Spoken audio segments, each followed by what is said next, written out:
తిరుమల తిరుపతి దేవస్థానానికి సంబంధించిన పరువును ప్రతిష్టను పెంచే పరిస్థితి నుంచి దిగజార్చే పరిస్థితి ఎప్పుడు వచ్చింది అంటే అది చంద్రబాబు నాయుడు గారు ముఖ్యమంత్రి అయిన తర్వాతనే మొట్టమొదటిసారిగా ఈ అడుగులు పడతా ఉన్నాయి, జరుగుతూ ఉన్నాయి. అది తప్పుడు మీద తప్పుడు వాక్యాలు చేస్తూ టీటీడీ లడ్డు విషయంలో లేని అబద్ధాన్ని ఒక అబద్ధాన్ని సృష్టించి అబద్ధానికి రెక్కలు కట్టించి తిరుమల వెంకటేశ్వర స్వామి లడ్డూ ప్రసాదాన్ని సైతం అప్రతిష్ట పాలు చేసిన చరిత్ర కలిగిన ఈ చంద్రబాబు ఈరోజు మళ్ళీ తిరుమల తిరుపతి దేవస్థానంలో ఒక బ్లాక్ మార్క్గా నిలిచిపోయే ఇంకొక ఘటనకు కూడా ఇదే పెద్ద మనిషి మళ్ళీ ఈరోజు తాను చేసిన చర్యల వల్ల ఈరోజు మళ్ళీ అదే జరిగింది. ఇంతవరకు ఇన్ని సంవత్సరాలుగా ఇన్ని దశాబ్దాలుగా తిరుపతికి ఒక ప్రత్యేకత ఉన్నది. ఇక్కడికి వచ్చిన క్రౌడ్ మేనేజ్మెంట్లో క్రౌడ్ను మేనేజ్ చేసే విశిష్టత తిరుమల తిరుపతి దేవస్థానానికి ఉన్నట్టుగా ఎక్కడా ఎవరికి లేదు అన్న ఖ్యాతి పేరు ఉన్న దాని నుంచి ఏకంగా తిరుమల తిరుపతి దేవస్థానంలోకి అడుగు పెట్టాలి అని అంటే చంద్రబాబు నాయుడు గారు లాంటి పాలకులు ఉన్నప్పుడు ఎటువంటి దారుణమైన పరిస్థితులు ఉంటాయి అని చెప్పి చంద్రబాబు నాయుడు గారు చేసి చూపించాడు ఈరోజు. సార్ ఏదైతే మీరు బాధ్యులని చెప్తున్నారు, ఈవో కావచ్చు, అడిషనల్ ఈవో కావచ్చు, చైర్మన్ కావచ్చు, వాళ్ళపైన ఎలాంటి చర్యలు చేపట్టకుండా కేవలం ఎస్పీని ట్రాన్స్ఫర్ మాత్రమే చేస్తూ సేమ్ ఆలోచన. ఇది బాధాకరమైన విషయం ఏమిటి అని అంటే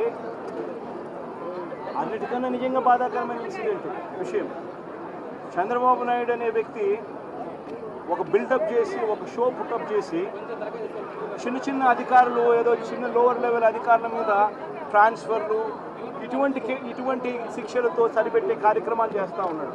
కానీ దీంట్లో నిజంగా గమనిస్తే తప్పెవడిది? తప్పు దీంట్లో లెక్క చూస్తే చంద్రబాబు నాయుడు చేసిన తప్పు కనిపిస్తూ ఉంది.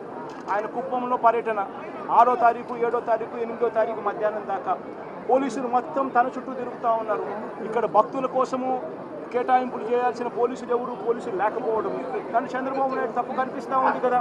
అదే రకంగా ఎస్పీ చంద్రబాబు నాయుడు గారిని ప్రసన్నం చేసుకునే దానికోసం తాపత్రయపడతాడు. కానీ ఇక్కడ ఎస్పీ వైరస్ లక్షల మంది డివోటీస్కు సెక్యూరిటీ ప్రొవైడ్ చేయాలి అని చెప్పి కనీసం ఆలోచన కూడా చేయని ఎస్పీ ఈయనది తప్పు, కలెక్టర్ది తప్పు.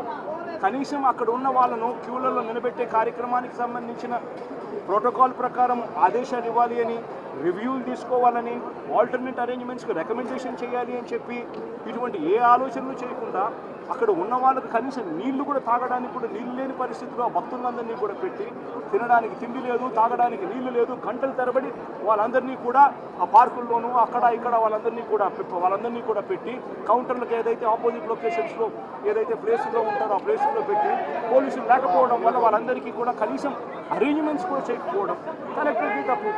ఇంతమందిని ప్రవేశింప చేయాలి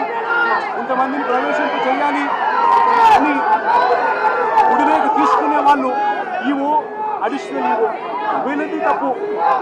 వీళ్ళందరికీ ఆజమాయిషి చేసే టీటీడీ చైర్మన్ ఆయనది తప్పు.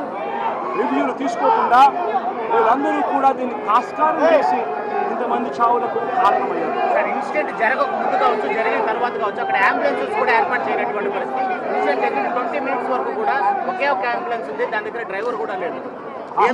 నిజంగా అరేంజ్మెంట్ ఎంత దారుణంగా ఉన్నాయి అంటే తొక్కిసలాట జరిగింది, రకరకాల ప్రదేశాల్లో జరిగింది. తప్పులన్నీ కూడా ప్రతి ప్రదేశంలోనూ కూడా ఇదే ఇన్అడెక్వేట్ పోలీస్ ఫోర్సు, అరేంజ్మెంట్స్ లేకపోవడము, ఇది క్లియర్గా కనిపిస్తూ ఉన్న తప్పిదం. ఇటువంటి తప్పిదంలో అంబులెన్సులు కనీసం పెట్టే కార్యక్రమం కూడా ప్రోటోకాల్లో భాగంగా ఉండాల్సినవి కనీసం ఇన్సిడెంట్ జరిగిన తర్వాత అంబులెన్స్ రావడానికి కనీసం తీసుకుని పోవడానికి కూడా 3/4 గంట పడతా ఉంది అని చెప్పి పేషెంట్ చెప్పినప్పుడు అది కూడా అప్పుడొకటి కనిపించేదే తప్పనిచ్చి కొంతమంది పేషెంట్లు అయితే వాళ్ళంతటి వాళ్ళ కింద మీద పడుకొని వచ్చినామని చెప్పి కొంతమంది చెప్తా ఉన్నారు. కొంతమంది ఏ వెహికల్ పడితే ఆ వెహికల్లో ఎవడైతే వాడు సహాయం చేసేవాళ్ళు సహాయం చేసుకొని తీసుకొచ్చినారని చెప్పి కొంతమంది చెప్తా ఉన్నారు. ఈ రకమైన పరిస్థితుల్లో పేషెంట్లు అందరూ కూడా హాస్పిటల్కి చేరిన పరిస్థితులు కనిపిస్తూ ఉన్నాయి.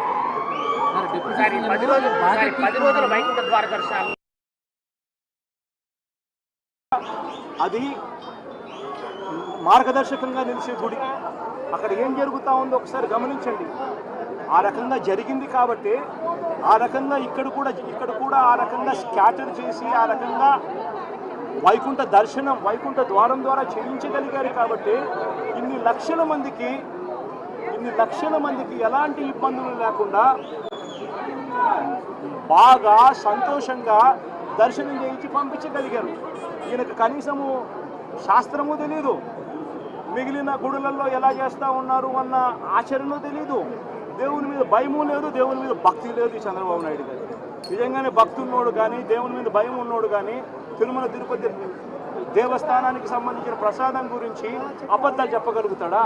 తిరుమల తిరుపతి దేవస్థానానికి సంబంధించిన ప్రతిష్టను దిగజార్చే కార్యక్రమం ఒక ముఖ్యమంత్రి అనే వ్యక్తి పదవిలో ఉన్నవాడు చేస్తాడా?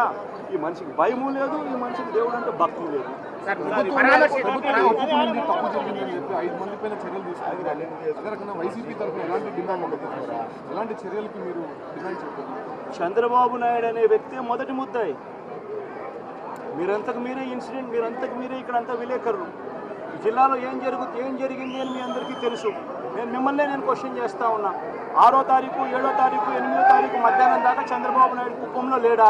నేను మిమ్మల్ని అడుగుతా ఉన్నా. మొత్తం పోలీస్ ఫోర్స్ అంతా కూడా తిరుపతి జిల్లా చిత్తూరు జిల్లాకు సంబంధించిన పోలీస్ ఫోర్స్ మొత్తం కుప్పంలో చంద్రబాబు నాయుడు గారి సెక్యూరిటీ అరేంజ్మెంట్లో నిమగ్నం అయిందా లేదా అని మిమ్మల్ని అడుగుతా ఉన్నా. మరి 8వ తారీఖు రాత్రి 8:30 గంటకి జరిగింది. 8:30, 8 ఆ ప్రాంతాలలో ఇదంతా జరిగింది. మరి ఇదంతా జరిగినప్పుడు పోలీస్ ఫోర్స్ లేదు అని క్లియర్గా కనిపిస్తూ ఉన్నప్పుడు ప్రత్యామ్నాయ అరేంజ్మెంట్స్ ఎందుకు చేయలేదు? చంద్రబాబు నాయుడు అనే వ్యక్తి ప్రోగ్రామ్ ఇక్కడ ఉంది అని తెలిసినప్పుడు, చంద్రబాబు నాయుడు గారి ప్రోగ్రాంలో పోలీసులంతా కూడా అక్కడికి వెళ్తారు అని తెలిసినప్పుడు, అక్కడికి వీళ్ళంతా కూడా చంద్రబాబు నాయుడు ప్రసన్నం చేసుకోవడానికి అక్కడ ఉంటారు అని తెలిసినప్పుడు ఆల్టర్నేట్ అరేంజ్మెంట్స్ ఎందుకు చేయలేదు? మరి దీనికి చంద్రబాబు నాయుడు గారి బాధ్యత కాదా? మన ఎస్పీ అనే వ్యక్తి చంద్రబాబు నాయుడు గారిని పట్టించుకుంటాడా, లేకపోతే భక్తులను పట్టించుకోవాలా? వైకుంఠ ఏకాదశి ఉన్నప్పుడు ఇవి లక్షల మంది తిరుపతి దేవస్థానంలో వస్తారని తెలిసి ఇక్కడ వీళ్ళకి సెక్యూరిటీ ప్రొటెక్ట్ చేయాల్సిన బాధ్యత తన మీద ఉంది అని తెలిసి ఉన్నప్పుడు చంద్రబాబు నాయుడు గారిని పట్టించుకోవాలా లేదా భక్తులను పట్టించుకోవాలా? ఆల్టర్నేట్ అరేంజ్మెంట్స్కి సంబంధించి రివ్యూ జరగాలనా జరగకూడదా? మరి ఇవన్నీ చేయనప్పుడు చంద్రబాబు నాయుడుది తప్పు, ఎస్పీది తప్పు, కలెక్టర్ది తప్పు, టీటీడీ ఈఓది తప్పు, టీటీడీ అడిషనల్ ఈఓది తప్పు, టీటీడీ చైర్మన్ది తప్పు. వీళ్ళందరి తప్పులు లేకుండా ఎలా ఉంటాయి? అందరూ కూడా దీంట్లో తప్పులు చేసిన వాళ్ళే అవుతారు కదా. ఈ పాపం ఊరికే పోదు. ఖచ్చితంగా చంద్రబాబు నాయుడు గారికి ఖచ్చితంగా ఈ పాపం తగులుతుంది. ఎందుకనంటే ఆయన తప్పు చేసిన తర్వాత కనీసం తప్పు చేశాను అని చెప్పి దేవునికి కానీ భక్తులకు కానీ కనీసం క్షమాపణ చెప్పే ఇంకిత జ్ఞానం కూడా ఈ మనిషికి లేదు, చెప్పే సిన్సియారిటీ లేదు, చెప్పే చిత్తశుద్ధి లేదు. అప్పటికీ కూడా తను చేసిన తప్పుడు పనికి ఇంకొకరి మీద దాన్ని మోపే కార్యక్రమం చేసే ఆలోచనలు చేస్తాడు తప్ప కనీసం చిత్తశుద్ధితో ఒప్పుకుంటూ తప్పు చేశాను అని చెప్పి దేవునికి తప్పు చేశాను అంటూ భక్తులకు కనీసం క్షమాపణ కూడా చెప్పే మనస్తత్వం కూడా లేదు.